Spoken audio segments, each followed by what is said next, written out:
Hello everyone, welcome you all in MK Commerce Pathshala. In today's video, we will going to discover the banking and some types of banking. So let's get started. Before we started the types of banking, we have to revise what does the bank and the main purpose of banking. So let's start with the meaning. यहाँ पे हमने क्या देखा था कि ये एक financial institute है जहाँ पे हम मनी रिलेटेड ट्रांजैक्शंस आराम से कर सकते हैं। हम मतलब कौन, कस्टमर। यहाँ पे देखो दिया भी है, deal with deposits and advance and other related services. तो मतलब क्या है, फाइनेंस से रिलेटेड जो भी फाइनेंस या मनी से रिलेटेड जो भी रिक्वायरमेंट है कस्टमर्स की, तो वो कौन पूरा करता है, बैंक्स। तो वैसे ही यहाँ पे एक एक्ट दिया गया है, इंडियन बैंकिंग रेगुलेशन एक्ट 1949। यहाँ पे भी यही बोला गया कि ये एक ऐसी कंपनी है जो कस्टमर के लिए डिपॉजिट, विड्रॉ, ड्राफ्ट, चेक इत्यादि सर्विसेज प्रोवाइड करती है। तो अब देखते हैं कि इस बैंकिंग में कौन कौन से टाइप हैं। तो पहले तो है सेंट्रल बैंक। सेंट्रल बैंक क्या होता है ये हम देखते हैं। जैसे central bank is the apex financial institution in banking industry in the country. Apex मतलब सबसे बड़ा या सबसे महत्वपूर्ण, या बोल सकते हो कि मेन, ठीक है। सॉरी। तो सेंट्रल बैंक क्या होती है, इसे ही हम आरबीआई भी बोलते हैं, रिजर्व बैंक। जनरली क्या करती है सेंट्रल बैंक, जो अलग अलग छोटी मोटी बैंक्स होती है ना, बाकी की जो बैंक्स होती है उनको कंट्रोल करती है, फाइनेंस करती है, या उनके लिए कुछ रेगुलेटरी बॉडी प्रिपेयर करती है। तो ठीक है, ये सबसे बड़ा नाम है बैंकिंग के सेक्टर में, ठीक है, सेंट्रल बैंक, या जिसे ही हम कहते हैं रिजर्व बैंक ऑफ इंडिया। तो रिजर्व बैंक ऑफ इंडिया के बारे में यहाँ पे दिया है कि ये इस्टेब्लिश हुई थी 1945 में under reserve bank of India act 1944। ये आपको याद रखना है, इस्टेब्लिश कब हुई थी, 1945 में, लेकिन इसका एक्ट कब बना था, रिजर्व बैंक का एक्ट बना था 1944 में। तो अब देखो कुछ फंक्शंस यहाँ पे दिए हैं। तो पहले तो है फ्रेम मॉनेटरी पॉलिसीज़, मतलब जितनी भी बैंकिंग है उनके लिए ये मॉनेटरी पॉलिसी बनाती है। पॉलिसी मतलब जो भी बैंक है, जैसे दूसरी बैंक है ना, कैनरा बैंक हो गई, स्टेट बैंक ऑफ इंडिया हो गई, या यूनियन बैंक हो गई, ये सारी बैंक इनके अंडर आती है, किसके, आरबीआई के। तो आरबीआई क्या करती है, इनके लिए नए नए पॉलिसीज़ बनाती है कि कितने वहाँ पे जो मनी रिलेटेड ट्रांजैक्शन होने चाहिए, कितने विड्रॉल होने चाहिए, कितने डिपॉजिट होने चाहिए, ये सारी चीज़ें, ठीक है। फिर इशू करेंसी नोट इशू करती है आरबीआई। उसके बाद act as a banker to the government, मतलब आरबीआई जो है ये एक ऐसी बैंक है जो गवर्नमेंट को पैसा प्रोवाइड करती है।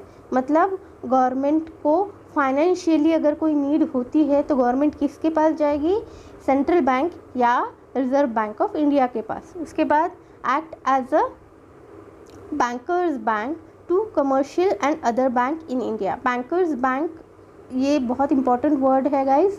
बैंकर्स बैंक मतलब जितनी भी बैंक्स है उनके लिए, वो चाहे कमर्शियल हो, प्राइवेट बैंक हो, गवर्नमेंट बैंक हो, सेंट्रलाइज्ड हो, कोई सी भी ग्रामीण बैंक हो, कोई सी भी बैंक है, उनके लिए पैसा बिल्डअप करने का या पैसा प्रोवाइड करने का काम कौन करता है, रिजर्व बैंक ऑफ इंडिया या सेंट्रल बैंक, इसलिए इसे बैंकर्स बैंक कहा जाता है। उसके बाद आता है हमारा कमर्शियल बैंक। अब कमर्शियल बैंक इसके नाम से ही समझ में आ रहा है, ये जो छोटे मोटे बिजनेसेस होते हैं या जो हमारी इकोनॉमिक डेवलपमेंट होती है उसके लिए ज़िम्मेदार रहती है कमर्शियल बैंक।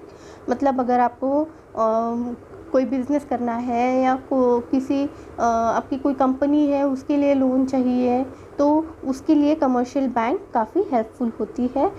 जैसे कमर्शियल बैंक्स जो है वो किसानों को वगैरह या फिर जो छोटे मोटे लघु उद्योग होते हैं या इवन जो लार्ज स्केल बिजनेसेस होते हैं उनको भी पैसा प्रोवाइड करती है, इसीलिए इसका नाम है कमर्शियल बैंक। तो अब देखो यहाँ पे क्या बोला गया है कि deposit and lending money and secondary functions.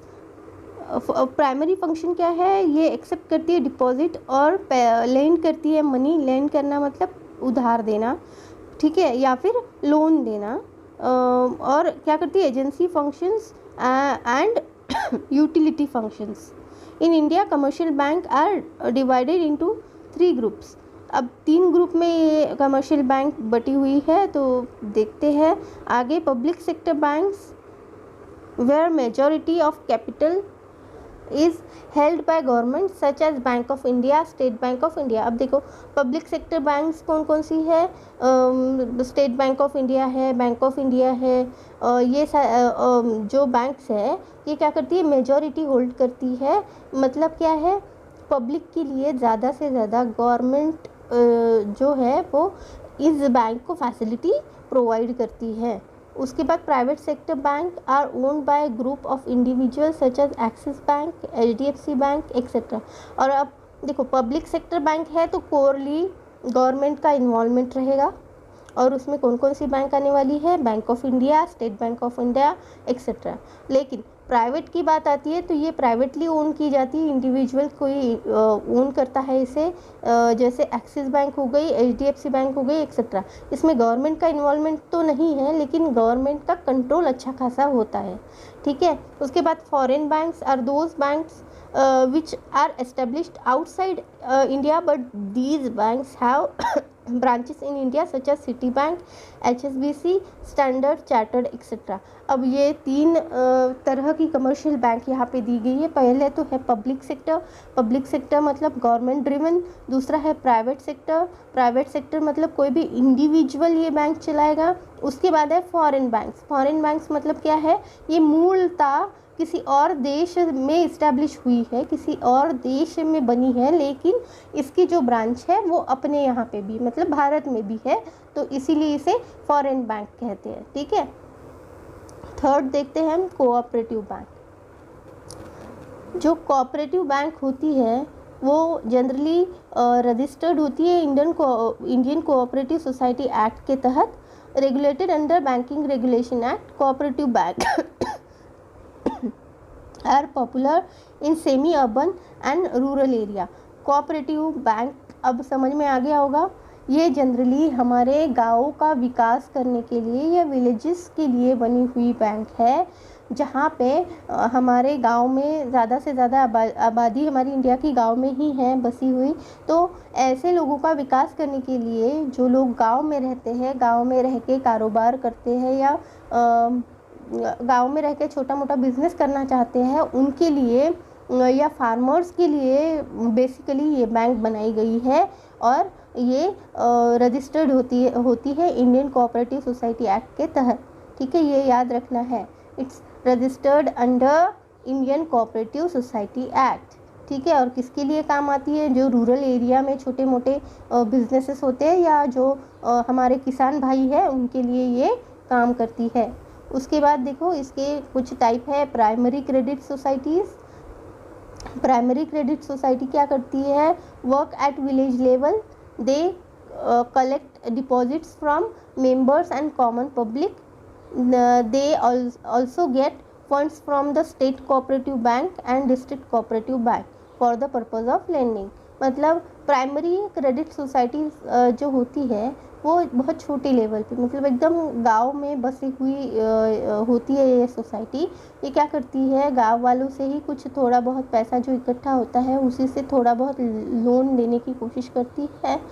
साथ ही में डिस्ट्रिक्ट बैंक या कोऑपरेटिव बैंक से भी ये पैसे एज ए लोन लेती है लोगों को देने के लिए। उसके बाद डिस्ट्रिक्ट सेंट्रल कोऑपरेटिव बैंक। अब डिस्ट्रिक्ट सेंट्रल कोऑपरेटिव बैंक जो है वो थोड़ी सी बड़ी होती है प्राइमरी क्रेडिट सोसाइटी से। ये क्या करती है, ये प्राइमरी क्रेडिट सोसाइटी को लोन भी देती है कभी कभी, और साथ ही में पब्लिक सेम काम इसका भी होता है, पब्लिक से पैसे डिपॉजिट करना, या फिर डिस्ट्रिक्ट लेवल पे जो भी फंड है वो कोऑपरेटिव सोसाइटी वगैरह को से लेना। मतलब कोऑपरेटिव सोसाइटी से ये क्या करती है, पैसा लेती है और अपने जो भी छोटे मोटे लोन वगैरह है वो प्रोवाइड करती है लोगों को। सेम बैंकिंग जैसा काम करती है वैसे ही, लेकिन डिस्ट्रिक्ट लेवल पे। उसके बाद स्टेट लेवल पे ये बड़ी बैंक है और ज़्यादा, मतलब कोऑपरेटिव सोसाइटी में ये बड़े लेवल पे काम करती है, मतलब स्टेट लेवल पे काम करती है। देखो, पहले प्राइमरी क्रेडिट मतलब एक छोटे से गांव से रिलेटेड रहेगी, डिस्ट्रिक्ट लेवल मतलब एक डिस्ट्रिक्ट जो डिस्ट्रिक्ट है उससे रिलेटेड रहेगी, और स्टेट लेवल पे बोला जाए तो उस स्टेट में पूरे स्टेट को वो बैंक कवर करेगी। This bank operates at state level, provide a central cooperative bank and primary credit societies as required. State bank cooperative banks also performs function of monitoring over district bank and credit cooperative societies। मतलब यहाँ पे क्या कर रहे हैं, ये जो state bank होती है ये मॉनिटर करती है डिस्ट्रिक्ट सेंट्रल कोऑपरेटिव बैंक को, और साथ ही में उनको अगर पैसों की ज़रूरत पड़ती है तो वो प्रोवाइड करती है। जो बाकी की बची हुई बैंक है वो बाद में देखते हैं, अभी के लिए इतना काफ़ी है। अच्छे से पढ़ो, नोट्स बनाओ और ग्रुप पे शेयर करो। Take care and bye bye.